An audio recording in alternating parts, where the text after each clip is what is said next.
Science, much like logic, defines why many things happen in our daily lives. Science has laws that govern the physical actions in real life, such as the law of motion. Science explains why certain things happen, such as the birth of our universe and the creation of the solar system. While the knowledge that science can provide us may not be infinite, we can be rest assured that what it does encompass can help us with understanding the world around us. My name is Nico Nathaniel Estofanta, and in this video, we'll be talking about key topics that can help us understand the world around us. Let's begin. The first topic that we'll be talking about is known as the Newton's Law of Motion. Newton's Law of Motion are physical laws that together laid the foundation for classical mechanics. They describe the relationship between the body and the forces acting upon it, and its motion in response to those forces. Newton's laws of motion comprises of three key principles: the law of inertia, the law of acceleration, and the law of action and reaction. The first law, the law of inertia, can be described as follows. An object at rest will stay at rest, and an object in motion will stay in motion unless acted upon by an external net force. This means that any object won't change its state of motion unless it would be acted upon by an external force. A rock will stay in its position unless it is moved, and a lotion bottle will stay in its place unless picked up. This law also applies to moving objects.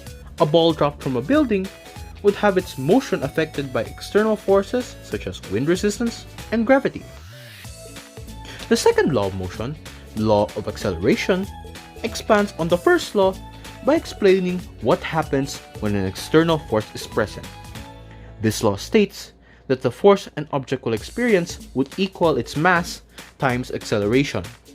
This can be simplified to an equation known as F equals ma. This law can help us with finding a quantitative measure of the force an object will experience with its mass and acceleration. For example, if we move a metal ball on a frictionless surface that is weighted at 50 kilograms and has an acceleration of 5 meters per second squared, we would know that it would have a force of 250 newtons because of the law F equals ma. The last law of motion, the law of action and reaction, is famously stated as follows. For every action, there is an equal and opposite reaction. This means that if two objects interact with each other, the forces they applied would have a counterpart equal in strength, but opposite in direction. For example, if a car hits a metal wall, the action force from the car is imparted on the wall, and the wall sends a reaction force back to the car, bringing it to a quick stop. The next topic that we'll be talking about is known as heat. Heat is the form of energy that is transferred between systems or objects with different temperatures, flowing from the high temperature system to the low temperature system. All molecules in an object can possess kinetic energy. The sum of all that kinetic energy in an object is known as thermal energy. Holding a hot glass of water or putting your hand inside a freezer involves the transferring of thermal energy from your hand to the two objects and vice versa. As mentioned before, this transfer of thermal energy is known as heat or heat transfer.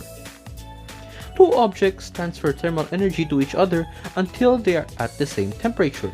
This phenomenon is known as thermal equilibrium. An object always has a temperature. This temperature can be affected by its surroundings or itself. For certain objects, different temperatures can cause their state of matter to change. This object may exist in 4 phases of matter: liquid, gas, solid, and plasma. For example, ice cubes turn into water if you apply heat, and water turns into steam if further heat is applied. Different phase changes have different names. Freezing is when an object turns into a solid from a liquid.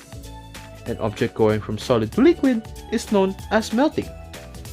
Condensation is when water vapor turns into a solid, and evaporation is when a liquid becomes water vapor.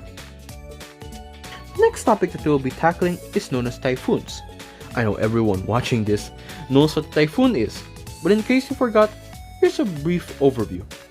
A typhoon is a large storm system having a circular or spiral system of violent winds, typically hundreds of kilometers or miles in diameter. Typhoons are formed by the rising of warm, moist air that begins to rise rapidly, followed by cooler air that moves in and begins to spin. A typhoon has three parts: the eye wall, and ring bands. The first part of a typhoon is known as the eye. It is the center of a typhoon. It is the calm part of a typhoon. The next part is the eye wall. An eye wall is a group of storm clouds that surround the eye. This part of a typhoon is the strongest, capable of reaching wind speeds of up to 200 miles per hour. The last part is the ring bands. Surrounding the eye wall, these bands are a series of dense clouds and the clouds that spin.